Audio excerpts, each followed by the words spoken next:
மின்சார கட்டணம் மற்றும் நீர் கட்டணம் என்பன வெகுவாக குறைக்கப்படும் என்ற ஒரு உறுதிமொழி வழங்கப்பட்டிருந்தது. ஆனால் அது படிப்படியாக 5 வருட காலப்பகுதியில் தான் குறைக்கப்படும், உடனடியாக குறைக்கப்பட முடியாது என்று அறிவிக்கப்பட்டது. வந்தவுடனே குறைப்போம் என்று தான் அவர்கள் பதவிக்கு வந்தார்கள். நீங்கள் சொல்லுவது ஏற்றுக்கொள்ளக்கூடியதுதான்.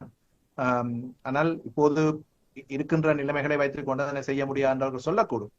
ஆனாலும் கூட நான் சொன்னதுதான், அவ்வாறு செய்ய முடியாததை சொல்லிவிட்டு பதவிக்கு வந்தால் அடுத்த தேர்தல் என்பது மிக கடினமாக இருக்கும். ஆகவே அந்த ஒரு ஒரு ஒரு பொருளாதாரத்தினுடைய ஒரு நிலைமையை, ஒரு அரசியல் நிலைமையை சரியாக ஸ்கேன் பண்ணி, அதாவது அதை சரியாக ஆராய்ந்து இதை செய்ய முடியுமா செய்ய முடியாது என்பதை சரியாக புரிந்து கொண்டு வாக்குறுதிகளை வழங்கி இருந்தால் அந்த வாக்குறுதி வழங்குகின்ற நபர் மீதும் அரசாங்கத்தின் மீதும் பொதுமக்களுடைய அந்த நம்பிக்கை இருக்கும். சாமானிய மனிதர்களை அவர்களை பொறுத்த மட்டிலே அந்த வாழ்க்கை செலவு என்பதுதான் மிக முக்கியமான கூறாக அவர்கள் பார்ப்பார்கள். வேறு எதை பற்றியும் பார்ப்பதில்லை, இவர்கள் சிறந்தவர்களா இல்லையா என்பதை.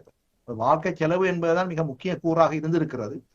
பொருட்களுடைய விலைகளை குறைப்போம் என்ற அந்த கருத்து சாதாரணமாக கேட்கின்ற ஒரு சாதாரண தனி மனிதனுக்கு அது அவ்வாறுதான் தோன்றும்.